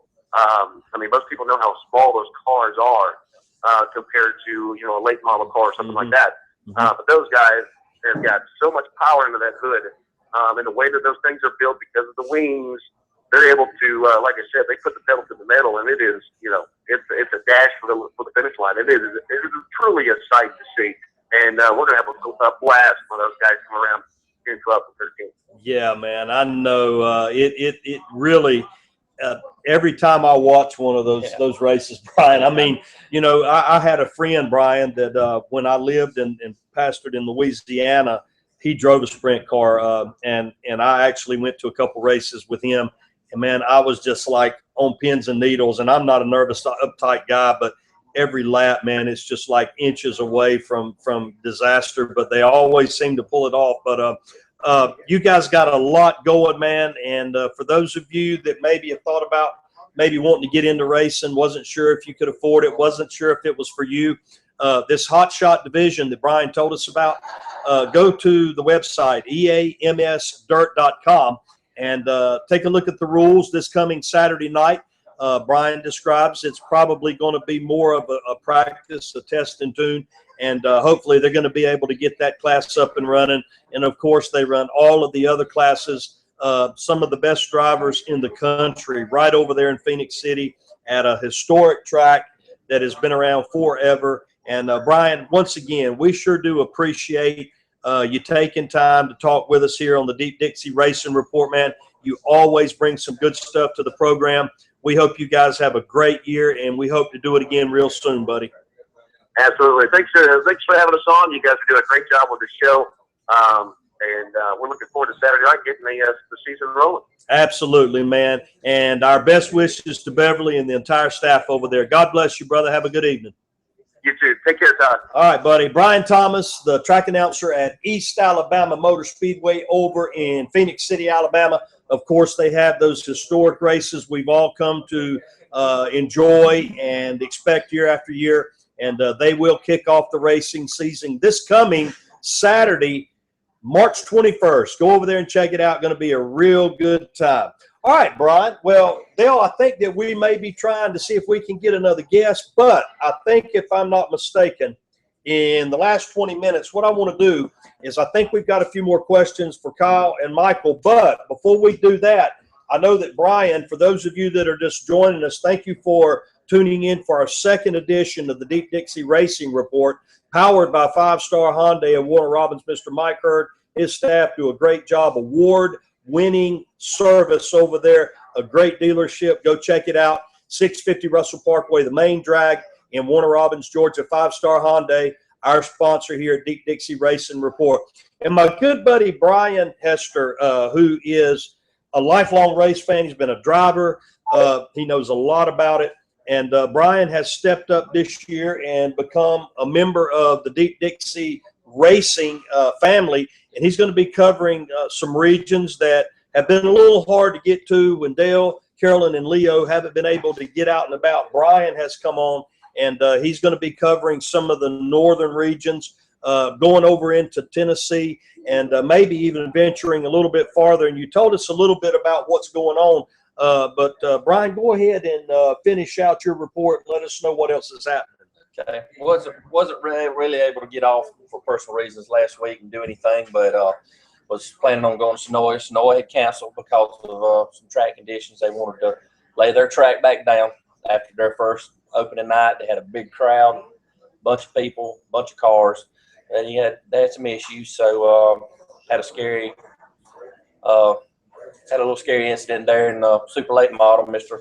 Shane Clanton stood it up on the nose after breaking light that went out the ballpark. I thought for a minute there, but they're gonna take a couple weeks off, maybe last week, this week. I don't know. I haven't heard for sure, but Dixie Speedway ran for their 46th consecutive season.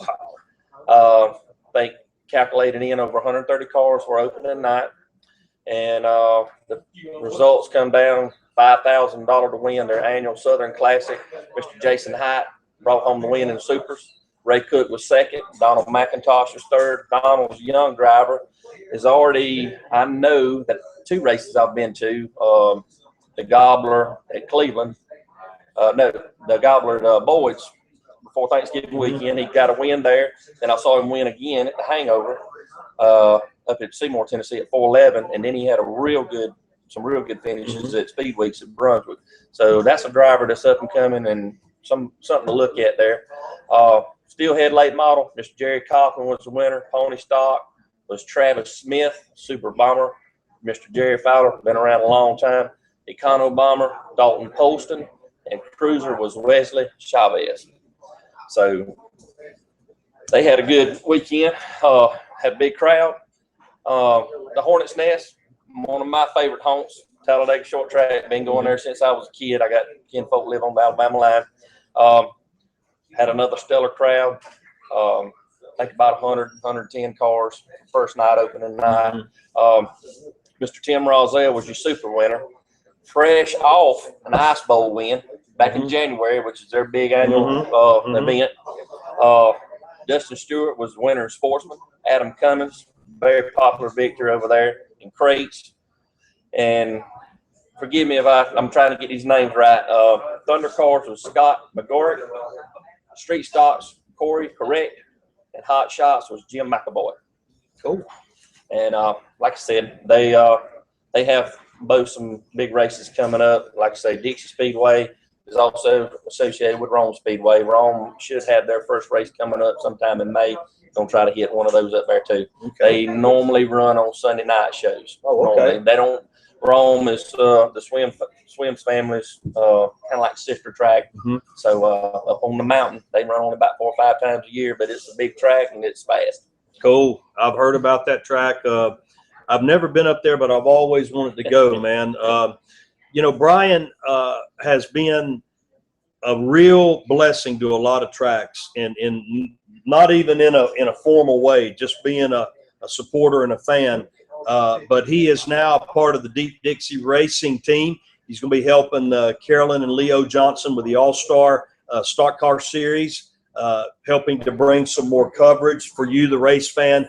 I didn't really think that Deep Dixie Racing's coverage could get any better than it was. It's incredible how much these guys get done, man. They pack a lot in to that website. But now Brian's joining us and joining them. He's going to be here, the Lord willing, pretty much every single Thursday night.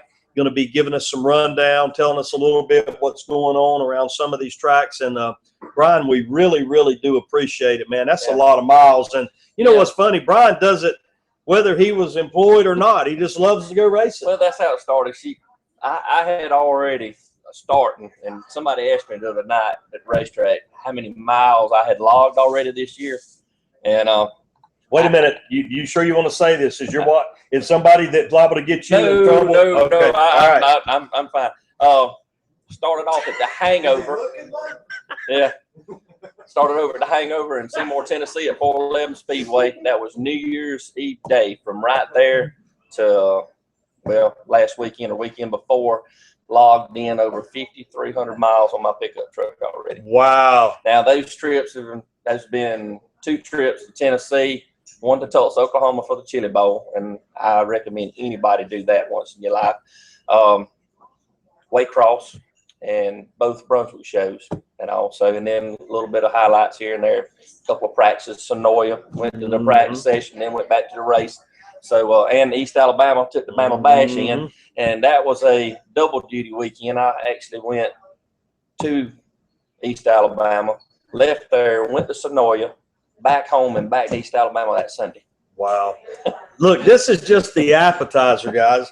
We've not even got into April yet, and my man Brian already done put $5,000 on his truck and then some, and it's going to only get better. And through his love of race and his travel, going to bring us a whole lot more coverage, and we appreciate what you do, Brian. Thank you very, very much. Dale, who else do we have on the line, or what do we need to do? All right. Brian, thanks, buddy. Yes. I want to thank Keith Kendrick for bringing the Gold 90 out here. Yes.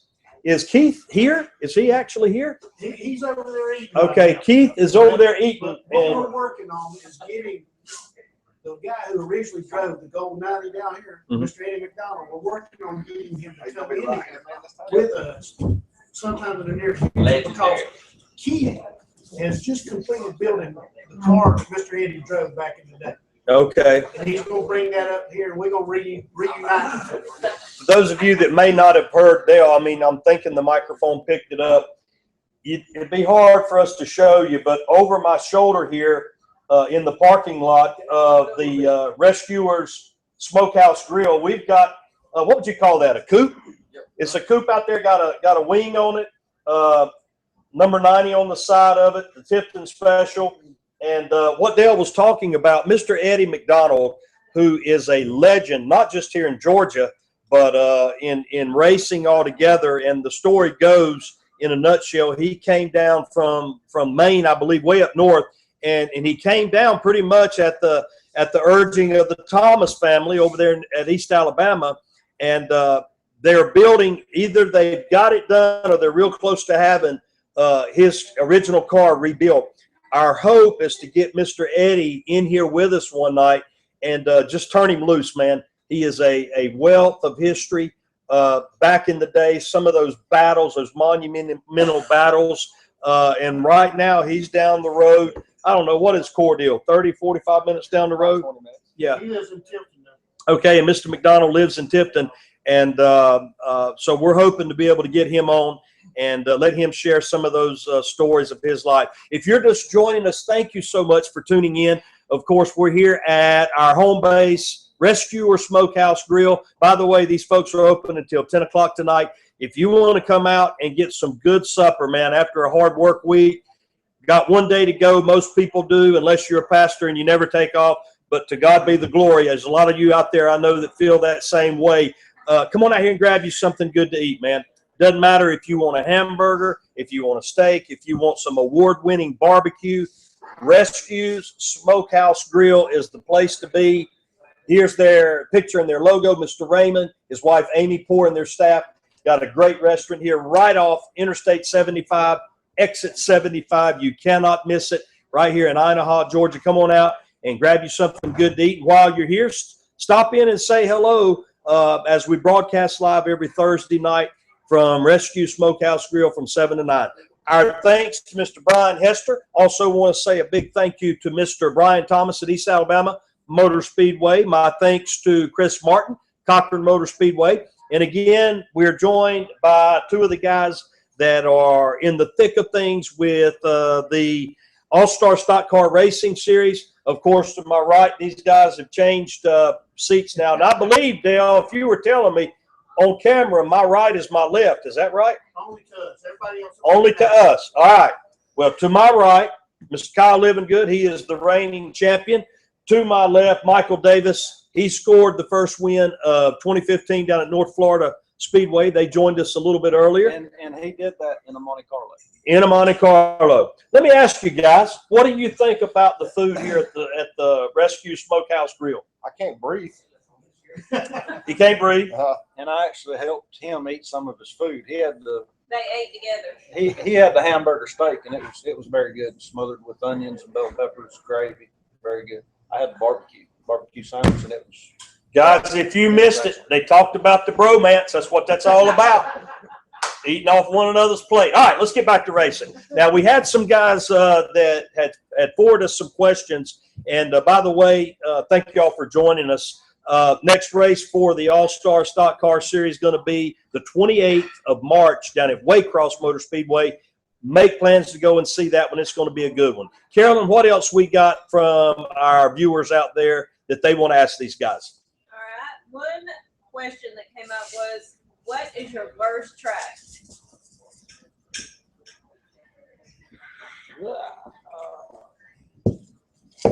You stumped. Currently to date, I mean, I've raced at Cochran twice. The first time was in 99 or 2000. I didn't make the race. And I went up there last year and didn't run very well. I had issues, but 441 since I banked it up. 441. Next question. and we have a series race at Cochran, so Michael won't tell me anything. When do y'all coming to Cochran, by the way, Carolyn? May 24th. Is that Memorial Day weekend? Or okay. Sunday, right? And yeah, that'll be a Sunday race. And what we do is we go to church that morning, come home, change clothes, and go to the racetrack.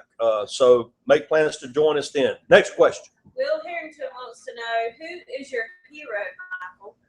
Will Harrington's my hero. If Will ain't around, then Kyle Livingood. Yeah, Will, what's up, buddy? that hurt my feelings. All right, Billy Goff wants to know, Kyle, have you thought about making the switch to a cool spring car and leaving the Leaf spring ride? Yes, he's hunting one.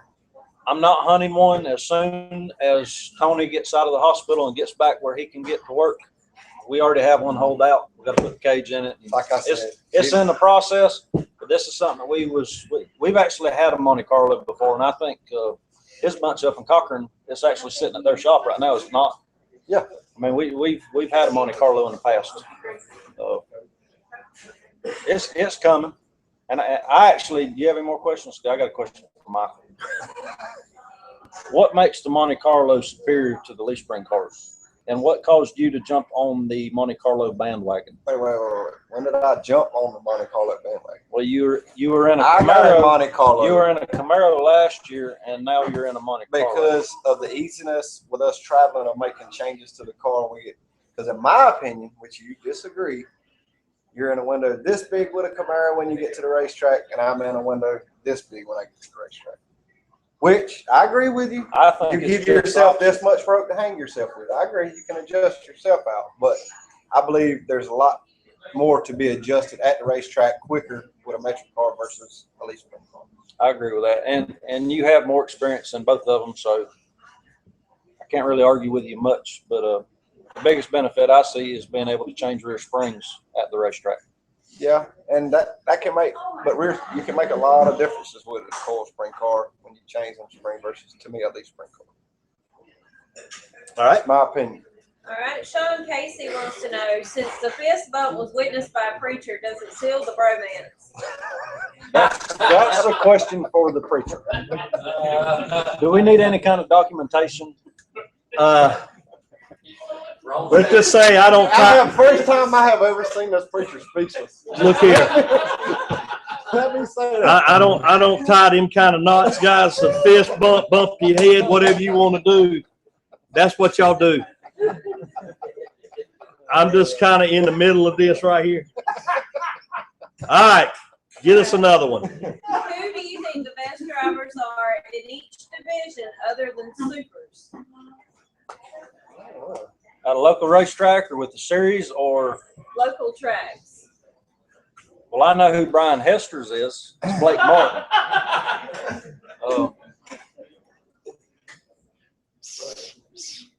It's different if it's a Saturday night show or the series is there. I don't know, people, I mean, they ask that question when, you always got 2 or 3. I mean, like, I'll either get on a stretch and win 2 or 3, and then I'll either go to jump, and this guy will either win 2 or 3. I mean, it's just it's hard to say who is the best at their racetracks in each division. It's hard to say. It's a hard question to answer. But typically, I understand the question, but typically if you go to a racetrack, say 4 weeks in a row, most people that sit there and watch the races, they can tell you probably a 50 percentile who's going to win each class on a Saturday night show. they can pick 2 drivers, and more than likely one of those 2 drivers will win. That's common. We see people get on hot streaks all the time, and that hot streak will continue. Now, when the series comes into town, you got the top 5 from 6 or 7, 8 different racetracks racing at one place.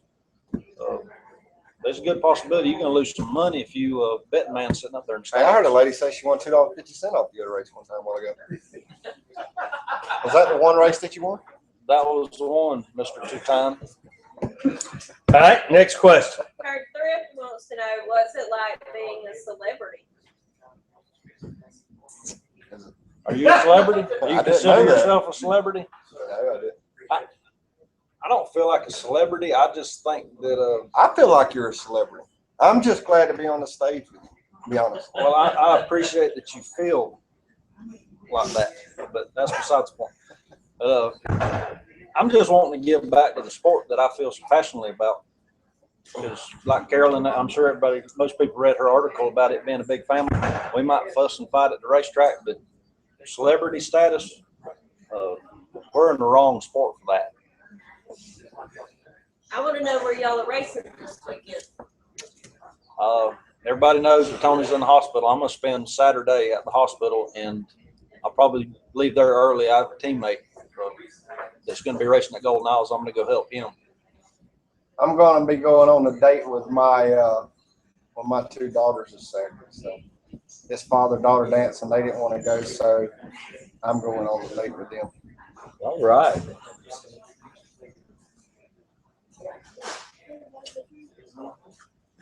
Tell us who y'all drive for. I drive for C&L Performance Parts. The cars are owned by Carl Moore out of way across Georgia. I drive for a combination of Justin Tyner and Lance Floyd. I got one more question. What got each of y'all into racing? You want to go first? I'll go first. I had a friend of mine that had a race car, and I didn't know anything about racing. It was 1998, and I started helping him and going with him a little bit, and he couldn't get off work early enough one day, so he asked me to take the car to the racetrack, and we had made some changes, and he told me to get in and hot lap it. And I'd never raced, but never sat in the car before other than putting it on the trailer, and I knew who had won the week before, and out there in hot laps, I don't know if that guy was having a bad night, but I ended up passing him. And the following week, I had 2 race cars, and I don't think I've missed a race since then, unless it rained or I've raced 6. I don't think I've missed a race Since 98. Since 98. Wow. Latter part of 98. Coming up 17 years. I don't know. I was around it and helped work on them. And, I wanted to race. I wanted a chance at it. I mean, it was competition. Love competition. Always played, ball sports, stuff like that. So, Brothers race. yes, both of my brothers race. So. Okay. Well, guys, it has been a great show. And to all of you that have sent your questions and comments in, we ask you to keep them coming, man. We want to do a good job here at the Deep Dixie Racing Report, sponsored by 5 Star Hyundai of Warner Robins. And Mr. Mike Hurd was going to join us tonight and wasn't able to make it. Hopefully we'll be able to get with him maybe in the next week or 2. Dale, is it okay if we go ahead and let the cat out of the bag who we was trying to get, or we want to hold off on that? Well, it's up to you, but I don't know what happened. We're still waiting to hear from him. Maybe we can get him next week. Okay. We're hoping that we'll be able to get a legend, and I'm going to stand true to my word. I told you that if we didn't get a hold of him, I'd tell you who it is. Mr. Red Farmer, part of the Alabama gang. This guy is still getting it done, and just an incredible wealth of history there, heavily connected with the Allison family, and we all know about that. And we tried our best to track him down, but we're not giving up. Hopefully we'll be able to do that next Thursday night. Folks, on that note, I want to say a big thank you to our friends here at the Rescues Smokehouse Grill, Raymond and Amy Poor. I keep sticking up this menu because it's got a nice picture on it. These guys are award-winning barbecue cookers, and they also serve steak. They also serve hamburgers. They've got pizza. They've got a salad bar here. They've just got a real cool restaurant here. It's got a good vibe, man. You can come here and relax, The food is good. It's affordable. They give you plenty to get you full. And they'll be open until 10 o'clock. You got about another hour to get here. Want to say thank you to everybody that tuned in tonight. This is our second show here at Deep Dixie Racing Report, and we plan on continuing that. And the good Lord willing, we'll be back again next Thursday night. My thanks to Kyle Livingood, and I'm used to looking at Kyle this way, Michael, who is the first winner on the All-Star Stock Car Racing Series this year, claimed the win at North Florida a few weeks ago. And the next chance for you to see this series will be on the 28th of March at Waycross Motor Speedway. Again, my thanks to Kyle Livingood. He is the reigning champion in the All-Star Stock Car Series, and glad that you guys made time and come out to join us. I think everybody had fun. My wife, who was tuning in, she said, these guys are fun, especially Michael. And so thank you, baby, if you're watching. And, yeah, it's bromance, man. Like I said, you know, one for all and all for one, if that's how you roll. I don't roll that way. It's how you roll. It's how you roll. But anyhow, special thanks to my buddy Brian Hester. Going to be putting some more miles on his pick racing coverage as always. Thank you to Brian Thomas, announcer at East Alabama Motor Speedway. My boss man, Chris Martin at Cochran Motor Speedway. Both of those tracks opening up this coming weekend. Looks like the weather's going to be good. Hope y'all go out there and take in some really, really good racing. On behalf of Dale Hall, Leo, and Carolyn Johnson, and everybody else that helps us out around here. Golden Isle Speedway, Mr. Daryl Corson and his group are down there getting set to open up in Brunswick at Golden Isle Speedway. I know that a lot of other tracks have already opened. If they didn't already open, it's going to be coming up real soon. If you want to recap this show and relive some of the moments, the good, the bad, and in between, visit deepdixieracing.com. And to everybody that tuned in, we cannot thank you enough. Mike Hurd and the folks at 5-Star Hyundai, thank you for your support. We appreciate you coming on board. And as always, we've had fun. We had a lot of discussion about racing, some technical, some just kind of opinion. But one thing that I take away from this show, man, and I appreciate what Carolyn wrote. If you haven't had a chance to see the article, racing is a family. And I'm being serious now. I've seen guys get out of the car and roll in the mud. And the very next year, helping one another on the race car. It is hard to beat the loyalty and the commitment of the racing family. And Mr. Tony, if you're still watching, God bless you, buddy. I know you're going to be back full strength real soon, and we're praying for you. Elvis McCoy and other people out there, and people that I don't know but that you know, please don't fail to lift them up in prayer. And as we start every show and as we end every show, we're going to close out with a word of prayer. And I'm going to ask you once again, if you will, to please bow your heads and let's pray. Father, once again, we thank you for a fun night. We thank you for the opportunity to share, talk a little bit about racing, talk a little bit about the racing family and the upcoming season. But mixed in there was a lot of heartfelt love and affection for the people that we see pretty much every week and some every day of their life. And there is a camaraderie and there is a unity in this sport that is not matched anywhere else that I've seen. We pray for those that are still sick among us, Mr. Tony, Mr. Elvis, and other people. Those of you that are fighting injury and sickness and maybe in your family, we pray for you to get physically stronger and better. And I know there's a lot of heavy hearts out there. I know there are families that are going through all kind of stuff. God, I may not know, but you do. I pray for our servicemen and women all over this world that has become increasingly dangerous and mean and hate-filled. I pray for those men and women that are serving in harm's way, that miss their family and their family misses them. Please put a covering on them. We ask that you bring them home safely. We ask that you bring them home soon. And Lord, no matter who wins or loses in a race, no matter what happens, whether we like it or not, we can be the most blessed people on earth because you came and died. You shed your blood so that we could be saved. And I pray that everybody in my racing family If they've not already bowed their knee at the foot of the cross, please deal with their heart. And God, let them make that decision. It'll be the best decision they've ever made in their life. Be with us until next week. Protect all of our drivers this weekend and everybody that's racing and traveling to the tracks. And Lord, until we meet again, just watch over all of us. And we ask these things in the name of Jesus.